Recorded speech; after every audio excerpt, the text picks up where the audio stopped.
Pues muy buenas tardes a todos y a todas. Nos da mucho gusto tenerlos aquí con nosotros. Esperemos que al final de la conferencia del doctor Fernández Lamarra podamos establecer un diálogo entre todos con preguntas, comentarios, cuestiones, en fin, los queremos invitar a la participación. Yo me voy a permitir ahora presentar al doctor Norberto Fernández Lamarra. Él nos va a presentar una conferencia titulada Educación Superior, Innovación, Democratización y Futuro en América Latina. Es un tema muy importante, tenemos que voltear los ojos hacia el futuro, pero el futuro no es destino, el futuro hay que construirlo y hay que anticiparnos para lograr aquello que queremos que suceda en el futuro. Entonces hay que estar muy atentos a ver qué nos dice el doctor Lamarra. El doctor Lamarra es profesor universitario, investigador y consultor nacional e internacional en el área de las políticas, la planificación y la gestión de la educación, particularmente con perspectiva comparada y con énfasis en educación superior.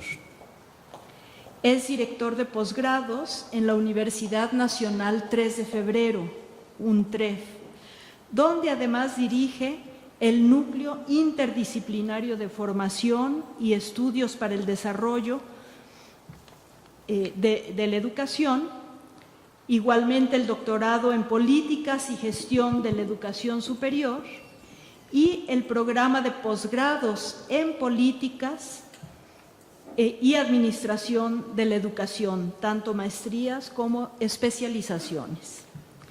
Dirige la revista latinoamericana de Políticas y Administración de la Educación, editada por el NIFE de UNTREF, y también la revista argentina de Educación Superior, que edita la Red Argentina de Posgrados en Educación Superior. Preside la Sociedad Argentina de Estudios Comparados en Educación, en la que dirige la revista latinoamericana de Educación Comparada. Es vicepresidente del Consejo Mundial de Sociedades de Educación Comparada. Ha sido experto regional de la UNESCO y se desempeña habitualmente como consultor de esa organización, en especial del IESALC y de otros organismos internacionales. Es autor de innumerables publicaciones, estudios, trabajos, libros y artículos sobre la educación argentina y latinoamericana. Recientemente ha publicado como compilador 2 obras en 2013. Una llevó como título La gestión universitaria en América Latina y la otra Estudios sobre políticas y administración de la educación. Igualmente, compiló con Mónica Marquina La gestión universitaria en América Latina, El Solo, Estudios sobre políticas y administración de la educación.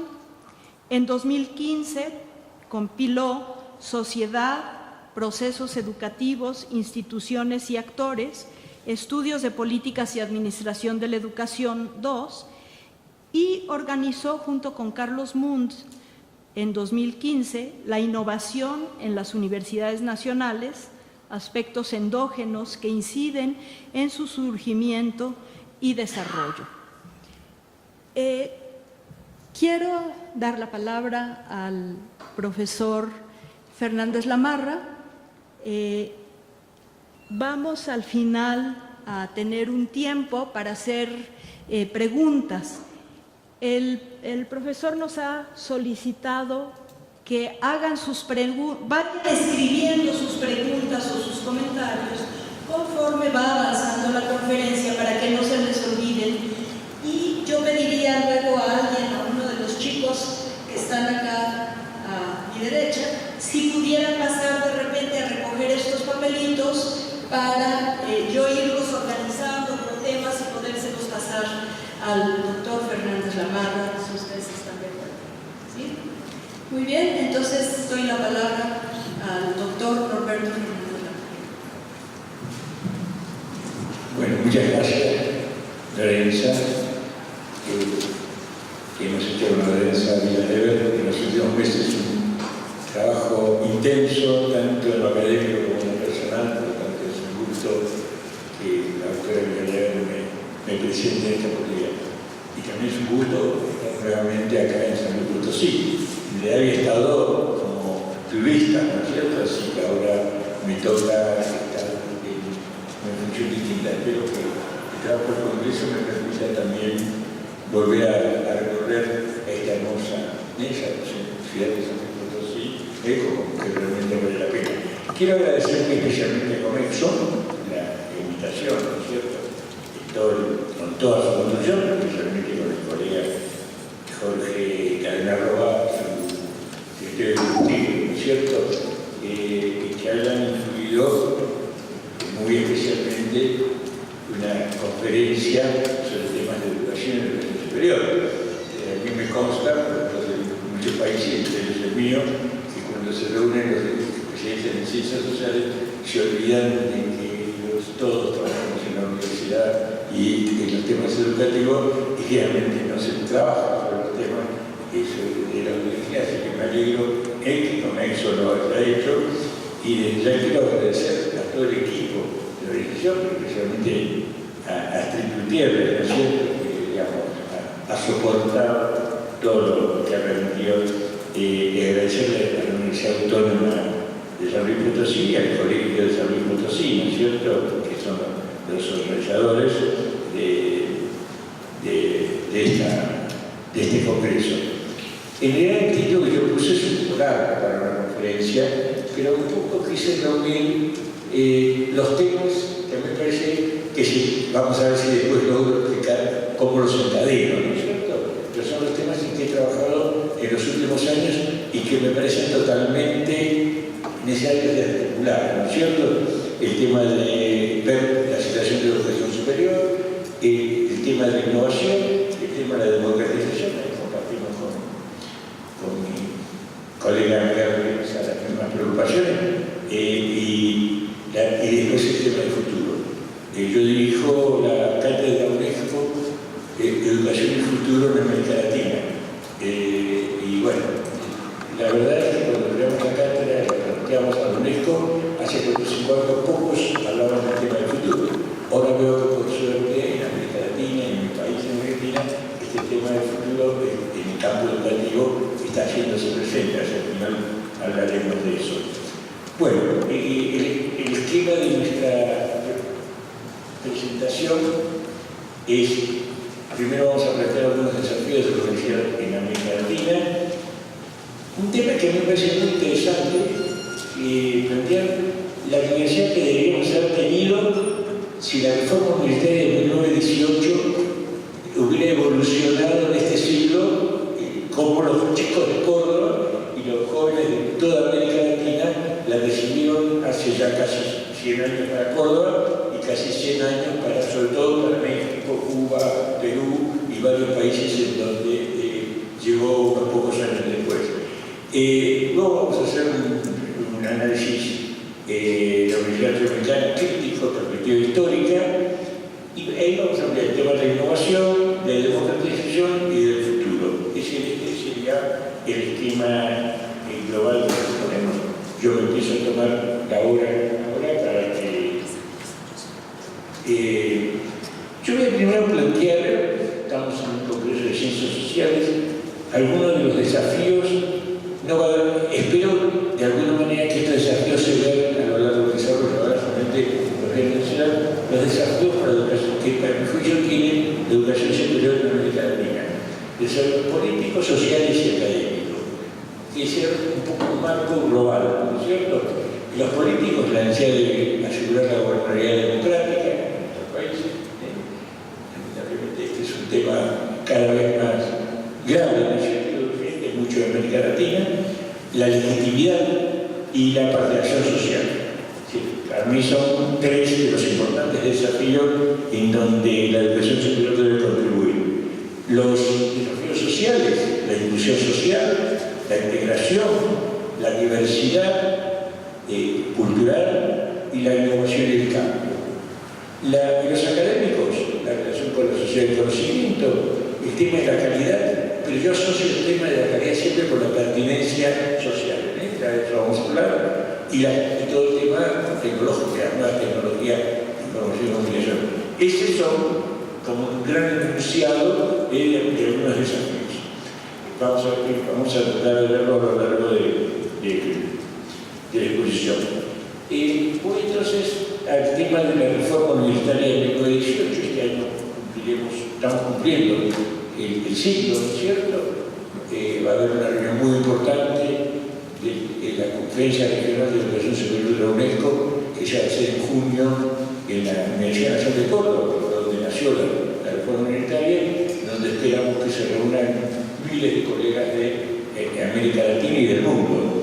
Para mí, la reforma universitaria es uno de los más importantes signos políticos, airenos y sociales de la Universidad de América Latina y en el mundo.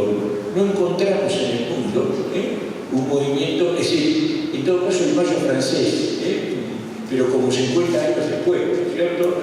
Implicó algo similar a lo que puede haber sido la reforma universitaria de Argentina y América Latina en 1918.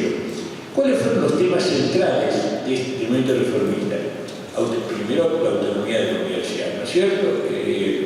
Luego, el cogobierno de docentes y estudiantes. Este cogobierno que plantearon hace un siglo de docentes y estudiantes, pues se agregaron los graduados. Evidentemente, los chicos de Córdoba no podían agregar a los graduados de la universidad anterior, ¿no es cierto?, al gobierno.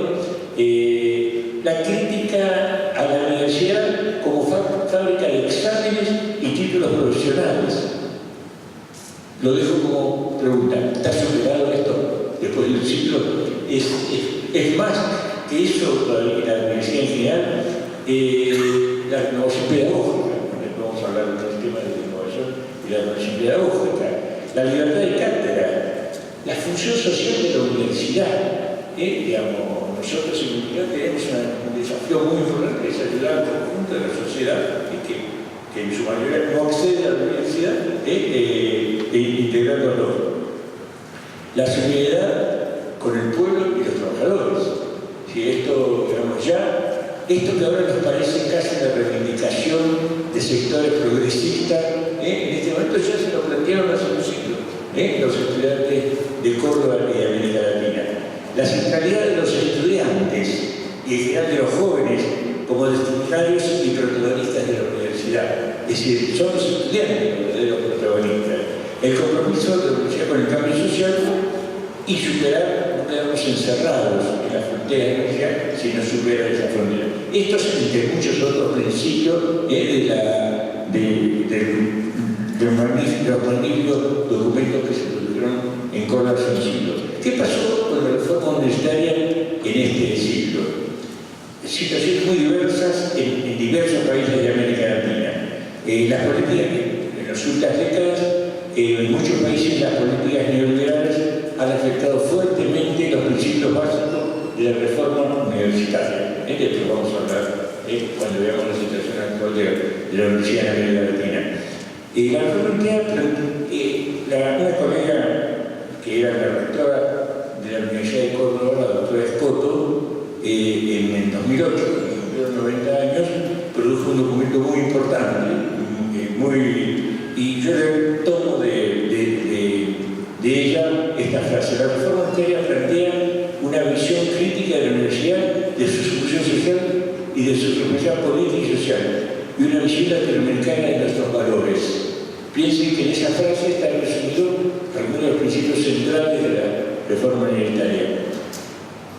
Tenemos muchos riesgos en Argentina y en otros países que muchas veces se ha simplificado la reforma universitaria haciendo una sacralización de la autonomía como dogma invariable, como un fin en sí mismo.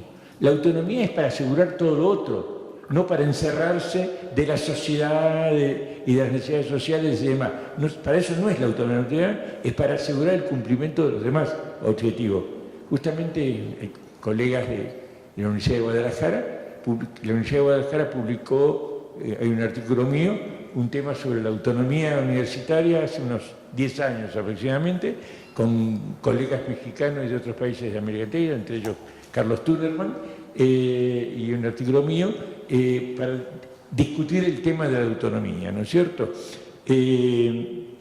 Entonces hay necesidad de pensar, sobre todo repensar la reforma universitaria con ese sentido trascendente del presente y del futuro que tuvieron los estudiantes de Córdoba de 1918. Es decir, piensen ustedes que su pensamiento está todavía vigente y parcialmente incumplido. Piensen que estos jóvenes de Córdoba y los jóvenes latinoamericanos los acompañaron, ya hace un siglo pensaron cosas que todavía son actuales, incluso incumplidas. Ojalá tuviéramos nosotros esa capacidad, como vamos a hablar al final, actualmente. ¿Cómo podemos presentar la universidad en América Latina en su emergencia? Yo tengo bastante publicado, simplemente uno de los que traje pues, es una edición de Anúñez, aquí en México. Es un libro mío, hacia una nueva agenda de educación superior en América Latina. No sé, supongo que Anúñez todavía lo debe tener si no se agotó, ¿no es cierto? Tiene ya unos cuantos años de publicado, pero si no, Anúñez autoriza después de 2 años la versión virtual, ¿no es cierto? Así que cualquier cosa queda a disposición. Hasta los años 70, 80, más o menos, depende de un país, de otro, ¿no es cierto? Se ha dado, teníamos una universidad en América Latina predominantemente estatal. Eran universidades públicas, las universidades, con una fuerte autonomía institucional y académica. El sello de la reforma universitaria de Córdoba, que recién hablábamos, estaba muy presente. Teníamos, y no sé si todavía tenemos, otro tema que nos podemos preguntar, un modelo de universidad esencialmente napoleónico, profesionalista, ¿no es cierto? Y comenzaba hacia los años 70, 80, una cierta influencia de la educación superior de fuera de América Latina, especialmente en ese momento norteamericana, básicamente, de Estados Unidos, y con la tímida aparición de nuevas instituciones unitarias, sobre todo el tipo college, aparece en algunos países de América Latina.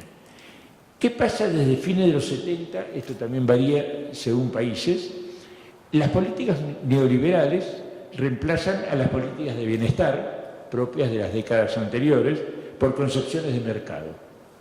Ya sea a través de gobiernos democráticos, ustedes lo han tenido aquí por suerte en gobiernos, sí, no por suerte lo han tenido, sino que por suerte han sido gobiernos democráticos, y en el extremo sur, en América del Sur, en el extremo sur, los países de América del Sur, Argentina, Chile, Brasil y Uruguay, lo tuvimos a través de dictaduras militares. Pero se da esa influencia neoliberal y se crea entonces un altísimo número, después voy a darles algunos números, de instituciones universitarias que generan una fuerte diversificación de las universidades, una enorme heterogeneidad de calidad. Yo digo que en América Latina tenemos universidades equivalentes a las mejores del mundo, pero también tenemos las peores del mundo. Es decir, no hay en otras regiones universidades tan malas como en muchos países, en casi todos los países de América Latina, un número importante de universidades. Un gran crecimiento del número de universidades privadas, frente a la situación anterior, que eran universidades en su mayoría estatales. Ese proceso que estamos denominando de privatización de la universidad. La influencia heterogénea de muy diversos y contradictorios modelos universitarios, ya sea de países, de organismos, como el Banco Mundial, el BID, la UNESCO, muy distintos en sí mismos. Vamos a ver algunos números que nos permitan ver esta situación que les planteé. En 1950, no le voy a dar todos los años, pero en 1950 teníamos 75 universidades en América Latina. Actualmente tenemos más de 3.000. Digo esa cifra aproximada, porque para muchos países en realidad no saben cuántas universidades tienen. Por lo tanto, es un cálculo aproximado. Uno de ellos es Brasil, que por su importancia numérica es muy grande. Digamos, no saben cuántas universidades tienen realmente, y así pasa en otros países. Por eso, piensen ustedes que pasamos de 75, después 330, 450, 812 y actualmente más de 3.000. Esto muestra esto que recién yo les marcaba. Número de estudiantes. Pasamos en 1950 de 267.000 estudiantes a alrededor de 18 millones. Tampoco sabemos cuántos tenemos. Es por los mismos. Si no sabemos cuántas universidades tenemos, tampoco sabemos realmente exactamente cuántos estudiantes tenemos. O sea, se multiplicó entre 1950 y 2015, en esos 65 años, por 70 el número de estudiantes. La tasa de incremento anual de la matrícula ha sido en las últimas 2 décadas del 6%. La tasa. Esto es, vamos a ver cómo se dio, es bueno y es malo, porque creció más que la enseñanza media, la educación superior. Quiere decir que si bien la enseñanza media también ha crecido menos que la educación superior. Quiere decir que hay sectores sociales que todavía están al margen, no solo de la universidad, sino de la enseñanza media. Esto es un tema como para preocuparnos. Nos tiene, si es bueno el crecimiento de la enseñanza superior, pero claro, creció el sector privado al 8% anual y el sector público al 2,5% anual.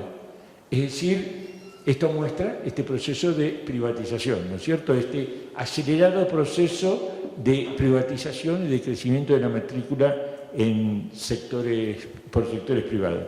La tasa bruta de escolarización ha mejorado mucho, del 2% en 1950. Tomo siempre como referencia a 1950, digamos, para tomar una base, digamos, porque fue un periodo interesante en América Latina, en los años 50, según países. El 2% de la tasa bruta de escolarización, la tasa bruta, no tenemos tasa neta en general de escolarización.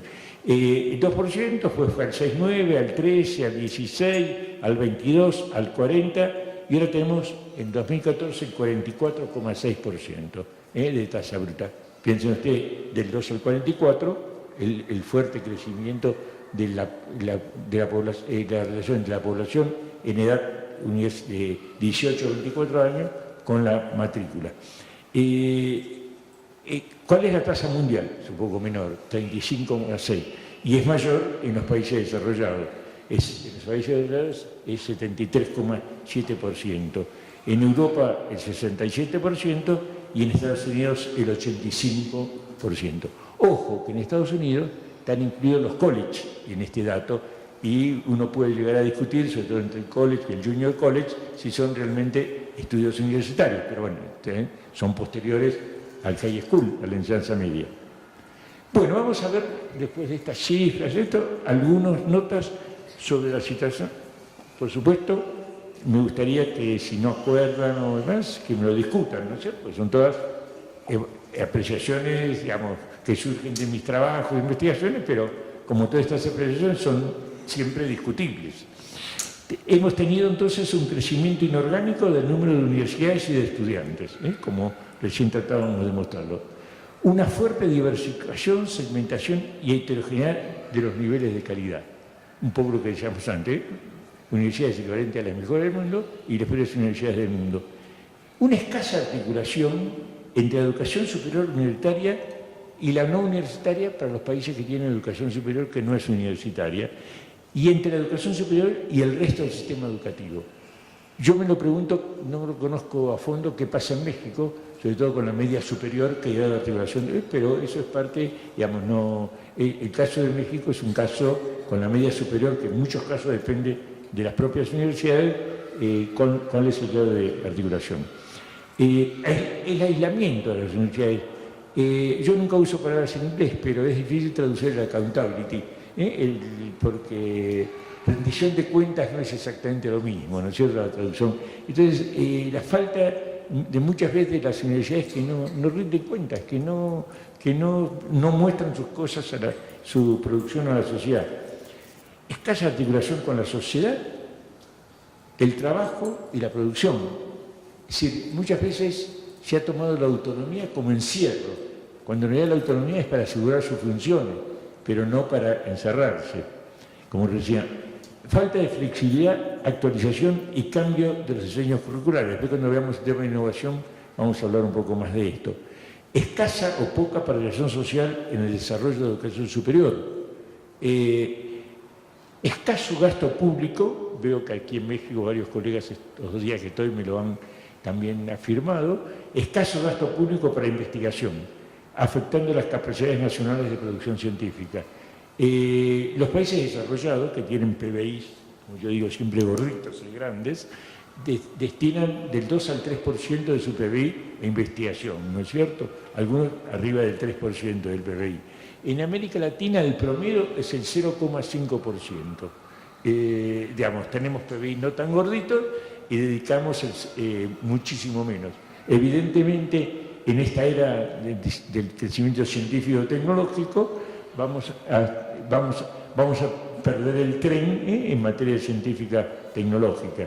Y bueno, y esto es grave, porque evidentemente el desarrollo científico tecnológico va a ser lo que, ya cuando hablemos del futuro, va a decidir en gran medida nuestro futuro. Así que el tema del escaso gasto público en investigación, el promedio para América Latina es el 0,5%. El que tiene el promedio más alto es Brasil, que llega al 1%, está ahí cerca del 1%. Argentina está en 0,5, 0,6%, y los colegas mexicanos que se dedican a estos temas me dicen que por ahí también está México, ¿no es cierto? Después ustedes me lo podrán aclarar. Tenemos modelos académicos y de gestión totalmente adicionales. Yo tengo un libro que yo coordiné, si no es mío, sobre la gestión de la educación superior en América Latina, en donde hay trabajo de varios países, en donde mostramos estas deficiencias en materia de gestión universitaria. Mucha rigidez en las estructuras académicas y lo que es preocupante, aunque hay algunas excepciones, algunas cuantas excepciones, me interesó mucho que hayan parte importante de ustedes de haber presentado trabajos sobre educación y sobre universidad para este congreso, lo cual es muy importante, ¿no es cierto? Pero en general hay escasez de estudios, investigaciones y reflexión sobre la educación superior, ¿no es cierto? Es decir, todos los universitarios deberíamos estar preocupados en investigar, estudiar y reflexionar sobre la educación superior. Esto es un fuerte déficit que tenemos en nuestras universidades. No nos estudiamos a nosotros mismos, o nos estudiamos poco.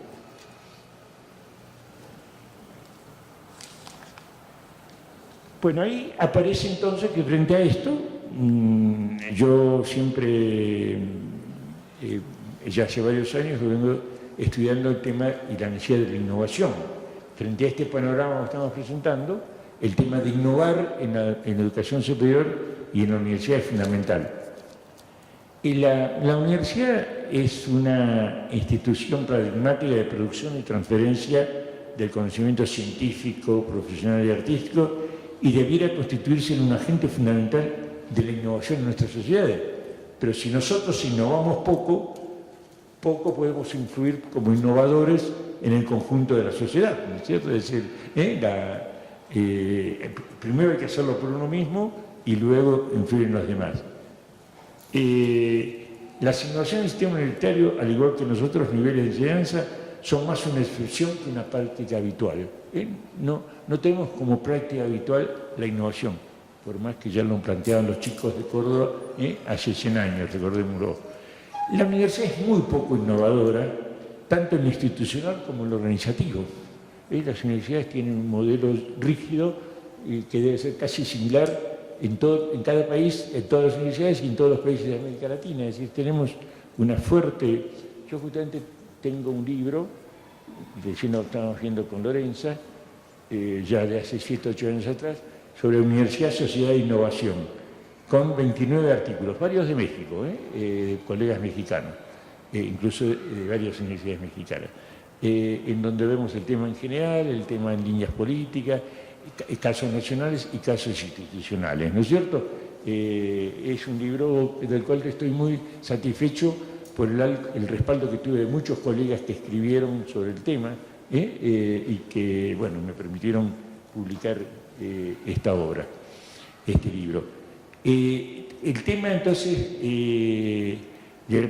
hay poca innovación existente, y cuando uno busca cómo se está evaluando la innovación, es fundamental evaluar la innovación, ¿no es cierto? Es decir, uno tiene que hacer un seguimiento para ir ajustándola, corrigiéndola, incrementando, es decir, el carácter innovador, es decir, hay muy poca investigación de parte de las propias universidades o de ciertas especialidades, por lo que se sabe muy poco al respecto. Se lanzan programas de innovación y luego no se siguen, no se evalúan, no hace un seguimiento, lo cual muchas veces después entonces, se pierde el espíritu innovador y se dispersa el proyecto. Es decir, o sea que la innovación debe hacerse una evaluación permanente. Tampoco es un tema de investigación por parte de las propias universidades o de centros privados, por lo tanto, como recién decíamos, se sabe muy poco. Por eso, nosotros desde el centro, el núcleo que yo dirijo en IFEDE, hace 3 o 4 años, en el año 2012, empezamos a estudiar el tema de la innovación.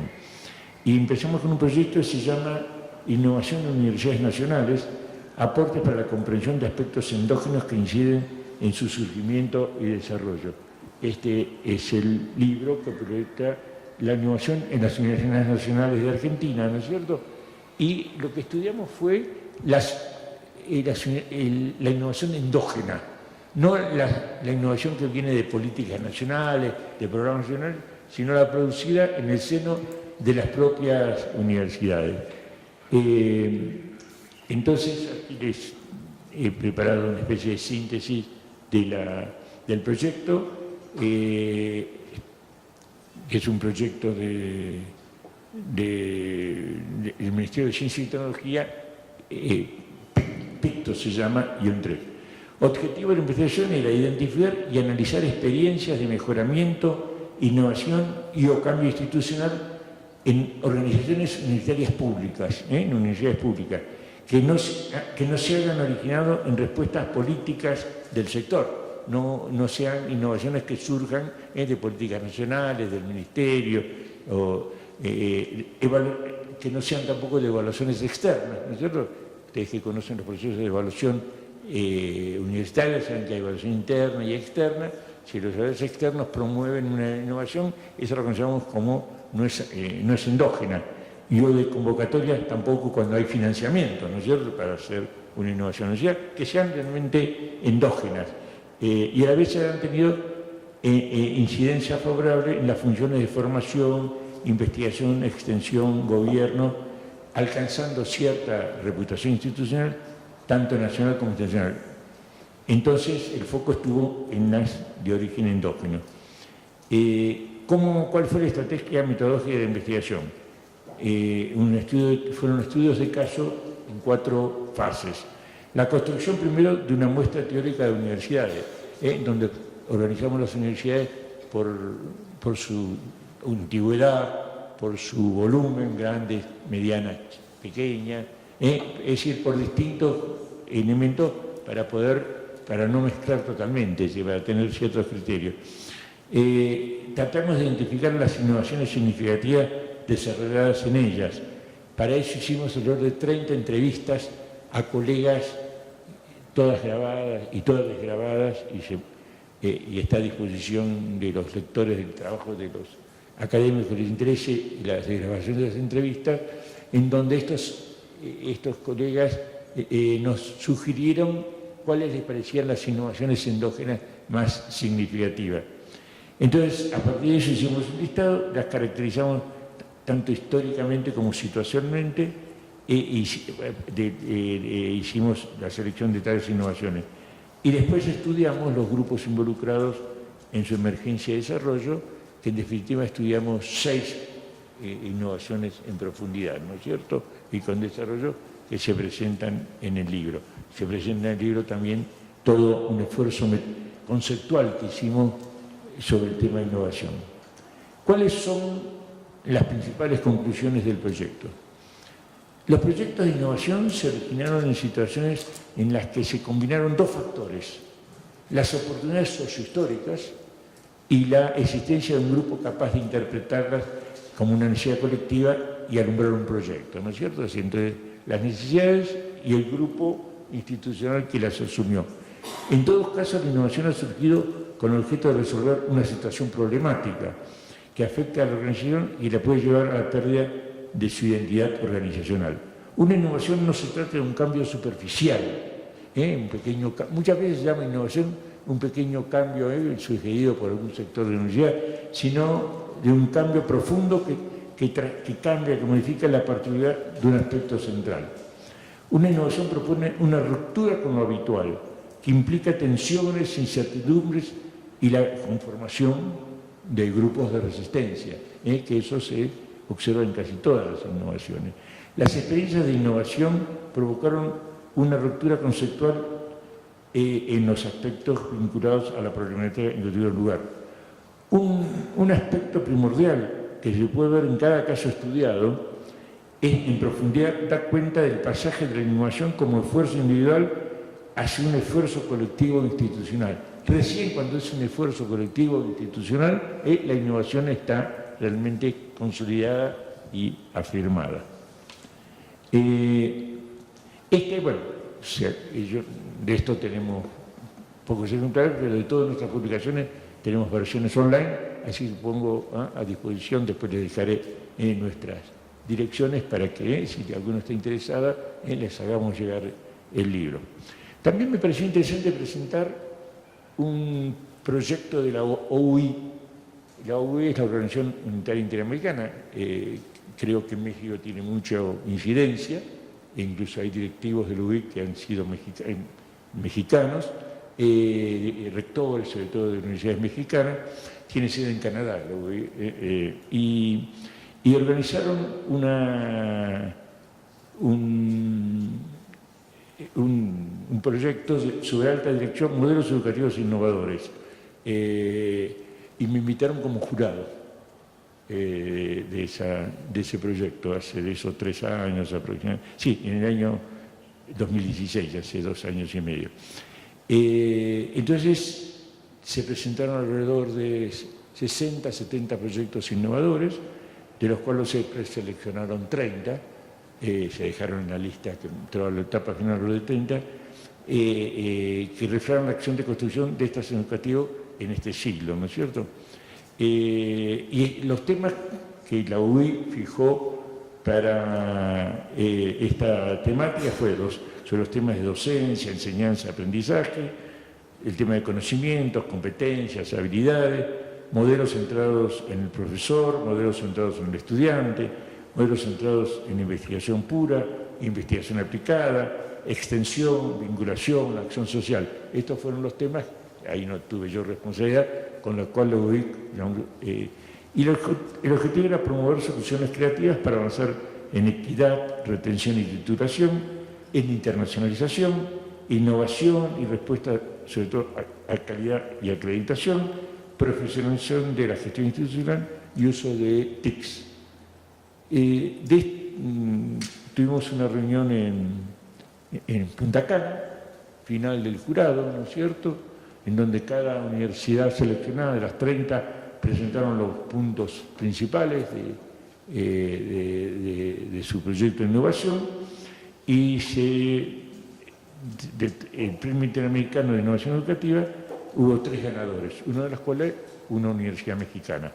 Fue la Universidad de Montreal de Canadá, la Pontificia Universidad Católica de Río Grande do Sur, el proyecto se llama Tecnopuc, cuyo proyecto ya está publicado, yo lo había publicado ya en este libro, ¿no es cierto? Es un proyecto muy interesante de la Pontificia Universidad Católica de Río Grande do Sur, y la otra ganadora fue la Benemérita Universidad Autónoma de Puebla.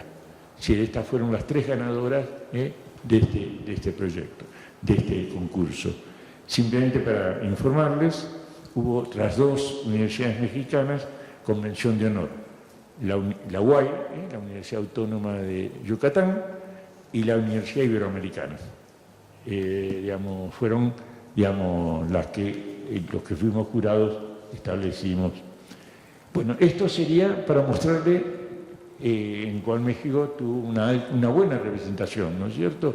En como representación de allá hubo participación de muy diversos países de América Latina. De Argentina, una sola, quedó como mención de honor. Siguiendo con este tema de la innovación, la semana próxima voy a tener que presentar un libro de colegas mexicanos en el congreso que se organiza en Ciudad de México de la Sociedad de América del Norte de Educación Comparada, del CIE, la Comparative and International Education Society, que se hace, como la actual presidenta es una colega mexicana, profesora en la Universidad de Columbia, en el Teacher College de la Universidad de Columbia. El congreso este año no se hace en Estados Unidos o Canadá, como casi siempre, sino se hace en Ciudad de México. Y bueno, tengo una participación en un panel sobre el tema de innovación también, y presentar un libro de colegas mexicanos, que los dos compiladores son Marco Herrero Navarro Leal y Zaira Navarrete Casales. Ellos son los presidentes de la Sociedad Mexicana de Educación Comparada. Es un libro interesante, con múltiples artículos que abarcan, pasamos a la página siguiente, ahí, que abarcan los temas de gestión y la política de educación superior, el currículum y los procesos de enseñanza-aprendizaje y temas de la tecnología. Por razones de tiempo no voy a hacer pero bueno, si a ustedes les interesa, el libro es un libro publicado en México, ¿no es cierto? Así que lo pueden obtener. Bueno, vamos ahora al otro tema, dejamos innovación, otro tema que hemos incluido como fundamental, que es el de democratización, educación superior y democratización. Como decíamos al comienzo, la educación superior, la educación en general y la educación superior debe contribuir efectivamente al mejoramiento de la gobernabilidad. ¿Se acuerda que era uno de los temas que habíamos planteado como desafío de la comunidad democrática y una mayor democratización de la sociedad con estrategias para superar o disminuir las inequidades sociales y los procesos de pobreza y marginalidad? Yo planteo, y digamos, en esto coincidimos, tanto un libro que presentaremos mañana de la doctora Lorenza, como, no lo tengo por acá, pero bueno, mañana lo presentaremos, que se llama, bueno, después vemos una caracterización, como un libro que estamos terminando nosotros en Argentina y que vamos a publicar este año sobre esta temática. O sea, como vemos, con algunos aportes diferentes, coincidimos en esta temática. Y, digamos, y yo planteo que muchas veces la educación superior profundiza las iniquidades. Creo que es uno de los temas para discutir, ¿no es cierto? Cómo la sociedad, lamentablemente, las diferencias sociales, estamos lejos de tener sociedades equitativas, pero muchas veces a través de la educación superior, yo planteo que esta evolución de educación superior, que en las últimas décadas que hemos planteado hace un rato, incluso con algunas cifras, ha incrementado su carácter elitista. Esto es una afirmación que hago para el debate y la discusión, es un poco, digamos, para confrontar, ¿no es cierto? Ojalá me la discutan ustedes, o siempre la hago, porque me gusta. Pero yo digo que lamentablemente se ha incrementado en las últimas décadas el carácter elitista y que estamos haciendo fraude a los estudiantes de menor nivel social. Es decir, en muchos casos, según países, dándoles una educación superior de muy bajo nivel, que los va a descolocar para el futuro, ¿no es cierto? Es decir, o sea, que quienes hacen el esfuerzo de menor nivel social de estudiar, quizás el caso más evidente, no me animo a hablar de México, pero el caso más evidente de eso es Brasil. Después vamos a dar algunas cifras de Brasil y vamos a ver cómo en realidad esta situación de inequidad y de fraude para el estudiante de menor nivel social es lamentable. Hay inequidades, entre otras dimensiones, por razones socioeconómicas, geográficas, étnicas y de género, y por discapacidades físicas. Y yo planteo esto ojalá podamos verlo en la Conferencia Regional de Educación Superior, la CRES, de mayo en Córdoba. Creo que tenemos que superar lo que se hizo en Cartagena de Indias en el año 2008, que fue un muy buen congreso, la CRES de Cartagena de Indias de 2008. Necesidad de encarar una verdadera estrategia de educación superior para todos, con acceso universal. Para ello debemos encarar los problemas de inequidad y establecer fuertes y significativas políticas compensatorias, como un gran desafío para el futuro. Es decir, no podemos tener un futuro en donde los estudiantes de menor universidad no tengan la posibilidad y tengan esa hipoteca, eso que les hipoteca el futuro. ¿Cómo estamos como panorama de la educación superior en América Latina? Me disculpan, va a ser muy breve para cada país. Desde ya es un tema que fue planteado, como recién dijimos, desde 1918 con la reforma unitaria, pero con avances sin superación del modelo esencialmente elitista todavía vigente. Yo planteo que la universidad todavía en América Latina tiene un modelo elitista que sigue vigente, a pesar de lo que los chicos de Córdoba se plantearon la democratización. En Argentina tenemos libre acceso a las universidades públicas, en general no tenemos exámenes, ningún tipo de exámenes, pero tenemos altísimos porcentajes de deserción entre el primero y el segundo año, llegan al 60%. O sea, los chicos se quedan en el primer año o vamos a tardar en el segundo. El 60%, más de la mitad. Es un serio problema. Brasil, avances recientes. El gobierno de Lula, el presidente Lula ha hecho algunos avances. Yo tengo 2 libros sobre Brasil, en que he hecho con una colega brasileña, la democratización de la educación superior en América Latina y reformas y democratización de la educación superior en Brasil y en América Latina. Muestran los esfuerzos que se hicieron, pero todavía totalmente insuficientes. En Brasil tienen el 85% de las instituciones de educación superior de las universidades son privadas, el 85% de las universidades son privadas. Y el 70% del 70% son entidades con fines de lucro. Es decir, evidentemente, una sociedad comercial con fines de lucro, lo que le interesa es el lucro. Entonces, esto lleva a que, a pesar de los avances que ha habido en Brasil, que están detallados en estos libros, todavía tenemos un avance, pero muy insuficiente. Bueno, Chile, saben que es el modelo más elitista de América Latina, ¿no es cierto? El gobierno de la última presidenta hizo algunos esfuerzos que quedaron relativamente truncos, y no creo que el actual presidente, el nuevo presidente, que es un presidente de derecha, neoliberal, pueda avanzar en lo que no avanzó una presidenta que tenía un corte más progresista, ¿no es cierto? O sea que, bueno, dejo un interrogante. Yo el año pasado di una conferencia sobre la educación superior en el Congreso Chileno de Investigación Educativa y planteé todos los temas que a mi juicio eran importantes, por eso me invitaron los chilenos, porque tenía que ser alguien de afuera que se los planteara, a dar esa conferencia, y bueno, ese es el gran interrogante de la educación chilena.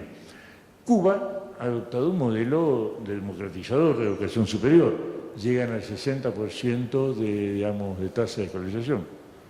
Un tema que yo les planteo, yo trabajo mucho con los cubanos, participo en 2 o 3 redes con universidades cubanas, voy casi todos los años si puedo, pero les planteo que necesitan debatir el tema de la calidad en la universidad cubana. Digamos, tienen altas tasas de democratización y de graduación, ¿no es cierto? Pero necesitan el tema de calidad. México, bueno, supongo que ya mañana en el libro de Lorenza y sus colegas, pero se ha dado, desde mi juicio, la creación de un gran número de nuevas instituciones de educación superior, universidades tecnológicas, politécnicas, institutos tecnológicos, universidades tienen una tasa de deserción, si los datos que tengo son correctos, del 50%, y persisten las desigualdades inter y intrarregionales. Pero, digamos, dejo la voz sobre México a los mexicanos, ¿no es cierto? No voy a hablar. Y digamos, hay un tema que en varios países, digamos, con importante población de pueblos originarios, México fue el primero, ya hace algunas décadas, Bolivia, Ecuador y otros países de la mayoría, han creado universidades destinadas a pueblos originarios. ¿Es el camino para la integración efectiva? Creo que el tema de las universidades para las poblaciones originarias es un tema que países con fuerte composición, como México, como Perú, como Ecuador, como Bolivia. Bolivia ha hecho una política el presidente Evo Morales ha hecho una política destinada a esto muy fuerte. Creo que son temas que deben ser debatidos, ¿no es cierto? Pero yo no me animo. Bueno, yo hice una breve síntesis, pero lo voy a hacer acá. Nos queda 10 minutos. Entonces voy a hacer muy rápido una presentación del libro de Lorenza Villaler, de Alejandro Canales Sánchez y de Mary Hammond Sutton, ¿no es cierto? El libro igual lo vamos a presentar mañana con más detalle. Para mí es un libro muy interesante, muy importante. También voy a presentar, lo paso muy rápido, lo mismo que el libro que estamos terminando nosotros, bajo la coordinación de Ana María Escurra, porque tienen como dos visiones complementarias. El libro de los colegas mexicanos ve un poco el centro en las desigualdades de la sociedad. En el libro de Ana María Escurra el énfasis está en cómo las riquezas de las universidades que no permiten la adecuada integración de personas que vienen con perfiles culturales y sociales diferentes. Dejo esto para mañana porque tendremos 45 minutos para hablar sobre eso. Vamos a ver. Sí, sobre la democratización de la educación superior en América Latina, para cerrar este tema. Expansión de educación superior sin cambio de condiciones estructurales para atender la discusión social con dificultades de acceso y de permanencia, es un modelo universitario diseñado para sectores medios y altos, y ya vienen con desigualdades en el nivel secundario. Este es el centro de las ideas de Ana María Escurra. La masificación de la educación superior en América Latina registra brechas agudas en las tasas de graduación, según nivel socioeconómico. La graduación está socialmente condicionada, esa es la conclusión. Y prevalece algo que afecta muy fuertemente a los estudiantes que son de primer ingreso, de primeras familias con ingreso universitario. Prevalece la concepción de que fallan los estudiantes, no las instituciones ni el sistema. La culpa de nuestros colegas es para los estudiantes. No asumen nuestros colegas, les cuento de Argentina, ¿no? Yo lo discuto mucho con mis colegas de las universidades porque, digamos, no asumen las medidas compensatorias que la universidad tiene que tener frente a esa diversidad social y cultural que tienen estos nuevos sectores, ¿no es cierto? Para mí, y Ana María Escurra lo estudia así, hay una perspectiva encubridora que preserva el statu quo en todo este análisis. Implica, dice Ana María también, una lógica de reproducción de la desigualdad cultural socialmente condicionada. Un querido colega brasileño con el que yo trabajo mucho, que es Díaz Sobrino, habla de la exclusión dentro del sistema por oferta de enseñanza precaria y de baja calidad. Esto en Brasil es claro, creo que es claro también en muchos otros países, creo que en México tienen casos también de ese tipo, ¿no es cierto? Por eso en Colombia hablan de la Universidad de Garage, ustedes hablan de la Universidad Patito, aquí en México, y en Brasil las facultades isoladas, hablan ellos, que son aisladas, que son la mayoría, es decir, digamos, pequeñas instituciones que no merecen ser llamadas universidades. En realidad Brasil no sabe cuántas universidades tiene, ¿no es cierto? Porque es muy, muy complejo. Bueno, ya para ir ya avanzando y no dejar de lado el tema del futuro, yo me planteo algunos desafíos políticos en América Latina para la educación superior y la gobernanza democrática. Democracia y equidad, fortalecimiento de valores estratégicos, cohesión e integración social, ciudadanía activa y participante, sociedad abierta al conocimiento, educación superior como política de Estado, procesos de concertación y consenso, mayor eficiencia y pertinencia, necesidad de nuevos modelos. Bueno, se dan cuenta que cada uno de estos temas daría lugar prácticamente a una nueva conferencia, pero por razones de tiempo no podemos.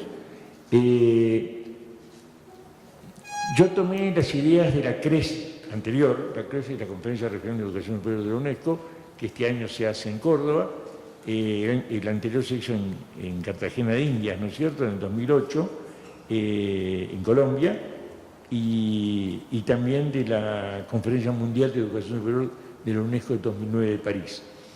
Según Carlos Tuneman, un querido importante colega con fuerte desarrollo aquí en México, en varias universidades mexicanas, hay mucho publicado por Carlos. Carlos está con problemas de salud y hace mucho que no escribe, pero son muy importantes. Estos aportes de estas conferencias son una brújula orientadora y una carta de navegación para la educación, sobre todo en la materia del Caribe. Yo extraje algunos conceptos claves, bien para la educación superior en América Latina, esperemos que lo podamos superar en Córdoba. Bien público, la universidad como bien público, la pertinencia, la relevancia, la responsabilidad social, la equidad, la autonomía, la calidad, la innovación, la formación de una ciudadanía democrática, la participación, la gobernabilidad, los consensos, la educación permanente, bueno, y sigue así. Para mí estos conceptos, que son muy importantes, elaborados con entre 3.000 o 4.000 colegas que participaron de la CRES de Cartagena de Indias en el 2008, son excelentes, con los que uno concuerda con todos. Pero estos conceptos deben ser implementados a través de políticas, de estrategias y de programas nacionales, pero también regionales. No basta solo con declararlos, hay que asumirlos y tratar de implementarlos. Y es aquí donde vamos algunas bases para nuevas políticas, y con eso cerramos dentro del tiempo. Lorenzo, me fui un poco, ¿no es cierto? Bueno, algunas líneas de desafíos para la educación superior. Ya algunas, es un poco afirmar algunas cosas que ya dijimos. Contribución efectiva para mejorar la calidad de las democracias nacionales y su gobernabilidad. Creo que este es un déficit de América Latina. Y las universidades en esto, que formamos los profesionales actuales y del futuro, tenemos una responsabilidad muy importante. Una fuerte articulación con la sociedad. Creo que tenemos que hacer una nueva alianza, como se planteó en la reforma universitaria del 18, entre sociedad, educación y universidad. Es decir, ya no puede ser la alianza de hace 100 años, tenemos que ir hacia una nueva alianza. Tenemos que asumir una concepción estratégica de reforma y cambio en un marco de carácter innovador, como recién lo veníamos planteando. Articulación con las políticas, y esto es fundamental, con las políticas y planes de ciencia y tecnología, y de desarrollo social y regional. No podemos aislarnos, esto ya es tema que en este Congreso está tratado en varias mesas y conferencias. Tenemos que articularlos con los planes de ciencia y tecnología y sobre todo con el desarrollo social y regional. Debemos definir planes para la educación superior a mediano y largo plazo. Es decir, superar la inercia que tiene nuestro sistema educativo, nuestra educación superior. Articularlos con los sectores del trabajo y la producción. Y fortalecer lo que nació con la reforma unitaria de 1918, la función de extensión y transferencia a la sociedad. Y dentro de eso tenemos que priorizar la concepción del conocimiento como factor decisivo para el desarrollo nacional, para el de la sociedad y para el individual. El conocimiento es fundamental, y sobre todo en esta etapa en donde el conocimiento, los que manejaban los organismos económicos mundiales, en el siglo pasado hablaban que lo fundamental era el capital. Ahora, aquellos que están asociados incluso con el capital, hablan que el aspecto fundamental para el futuro es el conocimiento. El conocimiento es lo que va a determinar el futuro de nuestros países. Tenemos que dar prioridad a los requerimientos de los sectores sociales pobres, con estrategias efectivamente inclusivas. No basta con abrirles las mismas instituciones que fueron pensadas para las clases medias y altas. Tenemos que unirnos en América Latina. Europa lo hizo con el espacio europeo de educación superior. Se unieron 47 países europeos en un mismo espacio. Nosotros tenemos que trabajar hacia la creación de un espacio latinoamericano de educación superior. Tenemos que un incremento sustantivo de los recursos financieros para la educación, en todos sus niveles, también para la educación superior, para la investigación científica y tecnología, y mejorar la asignación y la utilización de esos recursos. En nuestros países tenemos que llegar a 5 o 10 años, y eso es una cosa que tenemos que plantearnos, a no menos del 8 o 9% del PBI para educación y universidad. Y esto es un problema que tiene que entender la sociedad, porque los recursos que demos para educación tienen que salir de otro lado, y eso tiene que ser una concertación nacional entre todos los sectores sociales, de la importancia que tiene la educación y la investigación científica y tecnológica. El aprovechamiento de las nuevas tecnologías de información y comunicación al servicio de una educación superior para todos. Regulaciones normativas, en México, no sé, en otros países de América Latina es muy fuerte, la implantación de universidades de carácter transnacional. Esto debemos controlarlo, ¿no es cierto?, fundamentalmente. Tenemos que ir hacia un consenso amplio y participativo para la diseño y ejecución de estas políticas y sus proyectos. Y para cerrar, estrategias para las propias unidades. Innovación, desarrollo institucional, procesos de evaluación interna y externa de carácter permanente para el mejoramiento de la calidad y la pertinencia académica y social. Y tenemos que ir, para mí esto es importante, debemos superar la cultura de la evaluación que está implementada en toda América Latina y también en todo el mundo, hacia una cultura institucional de gestión innovadora, responsable, autónoma, pertinente y eficiente.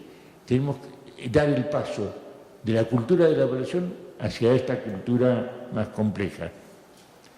Tenemos que tener nuevas estructuras de gestión institucional, académica y administrativa flexibles, profesionalizadas. Las universidades que muchas veces forman los profesionales para todo el sistema público y privado del país, no usan a veces sus mejores graduados para su propio gobierno. Tenemos que articular las funciones de docencia, investigación, extensión y transferencia en función de prioridades institucionales, tratando de evitar los desequilibrios entre una y otra. Y tenemos que trabajar constituyendo redes académicas con otras universidades del país, de América Latina y de otras regiones, para facilitar el intercambio de estudiantes, de docentes, de investigadores y acordar programas articulados de docencia, investigación y extensión. Todo esto nos lleva a que debemos abrir un debate muy amplio en América Latina sobre la universidad. Necesidad de debates en todo el país, en cada país, en cada universidad, sobre los desafíos para la educación superior y sus instituciones para superar los efectos de las políticas neoliberales que nos siguen afectando. Cuando a veces en algunos países han aparecido, el caso de Brasil, por ejemplo, algunas políticas superadoras del neoliberalismo, luego aparecen nuevamente las políticas neoliberales. En mi país está ocurriendo, no sé si tuvimos tantas políticas superadoras, pero está ocurriendo lo mismo, ¿no es cierto? O sea, es un tema. La pertinencia con que se encaren las nuevas responsabilidades políticas, sociales y académicas de la educación superior favorecerán o no, creo que tenemos que tenerlo claro, sus deseables contribuciones a un pleno desarrollo con justicia social en los países de América Latina. O sea que la universidad, la educación en general, pero sobre todo la universidad, es fundamental para el futuro de América Latina.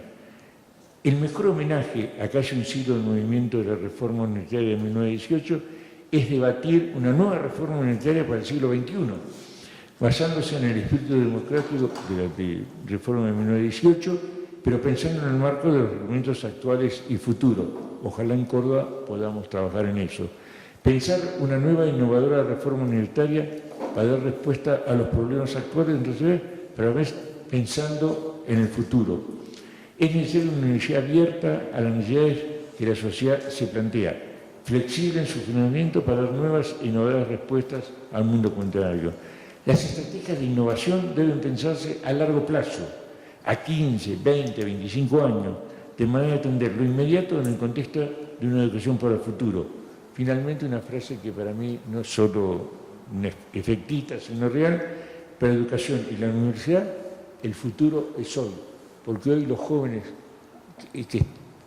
ustedes, y los jóvenes más jóvenes que ustedes, los chicos que están en la universidad, van a ser los jóvenes dentro de 20, 30 años. Por lo tanto, lo que no hagamos ahora en la educación y en la universidad nos va a condicionar para el futuro. Muchas gracias.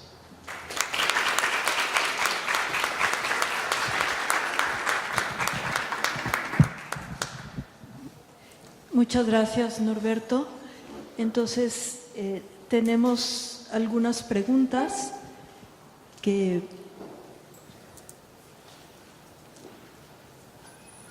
A ver.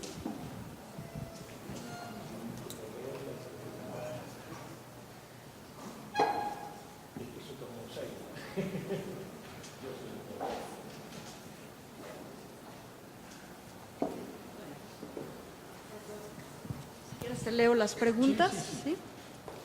¿Qué opina usted de la creciente oposición entre la cantidad de aspirantes que se presentan cada año en las distintas universidades públicas del continente y las barreras que plantean los mercados laborales en el momento en que los jóvenes graduados deben vincularse al empleo? Otra pregunta: ¿por qué continúan interesados los jóvenes en recibir educación superior si el mercado laboral se los reconoce muy escasamente? Bueno, eso es una gran virtud de los jóvenes, pero ojalá podamos eso superarlo. Cuando yo hablo de consenso con la sociedad, hablo de consenso con el sector productivo, ¿no es cierto? Y creo, y sobre todo para el sector productivo del futuro, en donde cada vez más la educación universitaria va a ser fundamental y básica, es decir, no va a ser un complemento, sino va a ser básica. El tema es que nuestros empresarios y los dirigentes de los sectores productivos lo comprendan y no vivan en el pasado, ¿no es cierto? Yo estoy organizando una serie de actividades para mi cátedra UNESCO sobre educación y futuro.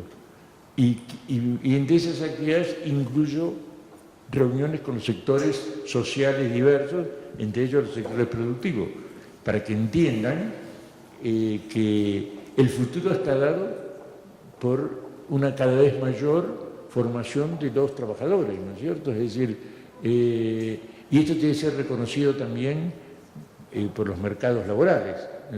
Muchas veces ocurre que los jóvenes universitarios o no pueden entrar con las capacidades adquiridas y no son reconocidos desde el punto de vista salarial. Y habría que ver también si la formación que reciben, creo que esto es parte en la universidad, realmente los hace o no, digamos, contributivos para ese desarrollo productivo del futuro. Por eso es que yo creo que tiene que ser una discusión de la universidad, con los gobiernos, con la sociedad, con los sectores laborales, bueno, lo que planteamos desde el inicio. Respecto al financiamiento, ¿la educación superior es inversión o bien social? ¿Cuáles son las principales barreras al gestionar un financiamiento? ¿Cuáles son las principales barreras al gestionar un financiamiento? Bueno, supongo que el financiamiento para las universidades. Bueno, no sé en México, pero en Argentina habíamos crecido al 6% del PBI para educación. Fue insuficiente. Los funcionarios del gobierno anterior, no del actual, se enojaban cuando yo decía que había que ir en 10, 15 años al 8, 9% del PBI, y este gobierno, creo que no tenemos cifras todavía, está bajando la inversión para la educación. Es decir, no sé cómo está, no me animo a hablar, además ustedes están en un momento muy complejo en México porque están eligiendo presidente en poco tiempo, supongo que habrá proyectos muy diversos, supongo. Por lo tanto, hay que ayudarlos a comprender, pero también yo creo que las universidades tienen que hacer su parte, porque el inmovilismo de las universidades hace que muchas veces no sean capaces, al no haber innovación, ¿no es cierto?, al no haber planteos innovadores, también son susceptibles de fuerte crítica por los sectores políticos, o por los sectores sociales y por los sectores empresarios. Y muchas veces esas críticas lamentablemente son ciertas. De ahí entonces por eso es que creo que hay que abrir un debate complejo, muy complejo, porque cada uno tiene intereses distintos, pero el futuro de América Latina va a estar de alguna manera condicionado a este tipo de debate, ¿no es cierto? Yo creo que en América Latina, en términos generales, en las últimas décadas hemos retrocedido. Es decir, en mitad del siglo pasado, según países y demás, teníamos políticas en donde fuimos creciendo y también según países y demás, hemos decrecido.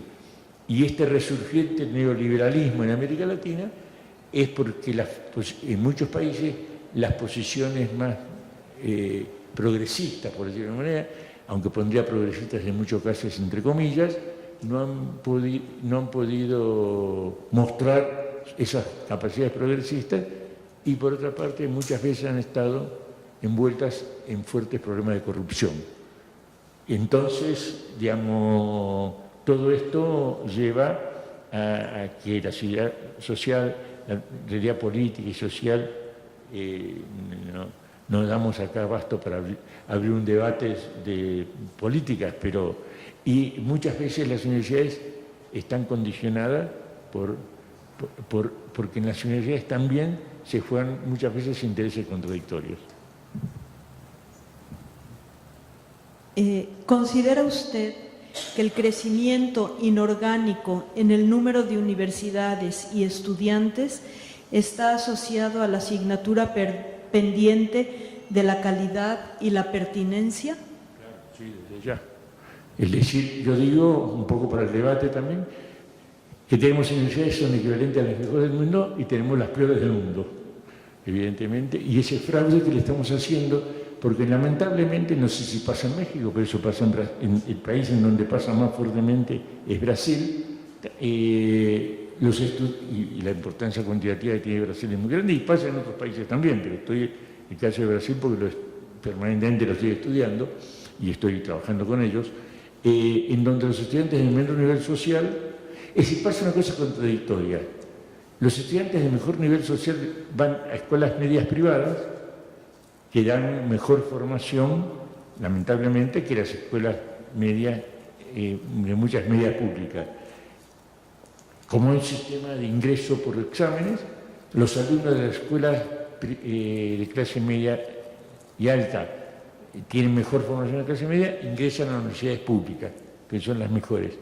Y entonces, o a las buenas privadas, porque tienen recursos para pagarlo, los estudiantes que con gran esfuerzo terminan la enseñanza media, los de sectores sociales pobres o marginales, tienen lamentablemente una menor formación y entonces no pueden ingresar por recursos económicos a las privadas buenas y tampoco a las públicas.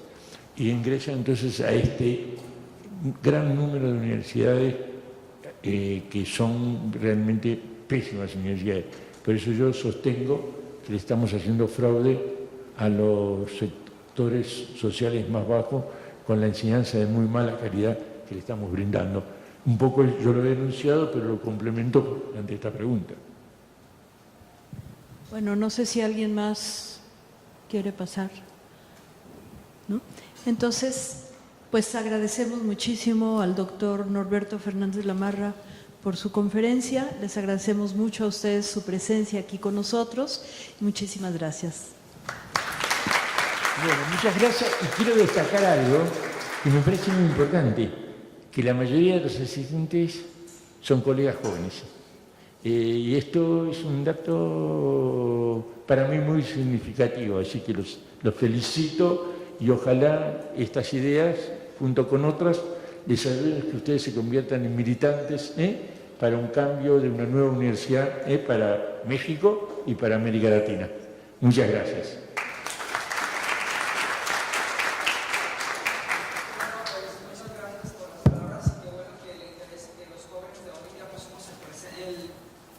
Sí, porque no te escuchaba. Que muchas gracias por sus palabras de aliento. Más que motivarlo a usted, nos motivan a nosotros. especialmente porque la mayoría de los compañeros que están aquí rodeándome estudiamos la licenciatura en Innovación Educativa en la Universidad de la Ciénega del Estado de Michoacán de Ocampo. Entonces todos los comentarios que usted nos acaba de proporcionar nos han servido bastantes y pues créame que los vamos a poner en práctica. Muchas gracias.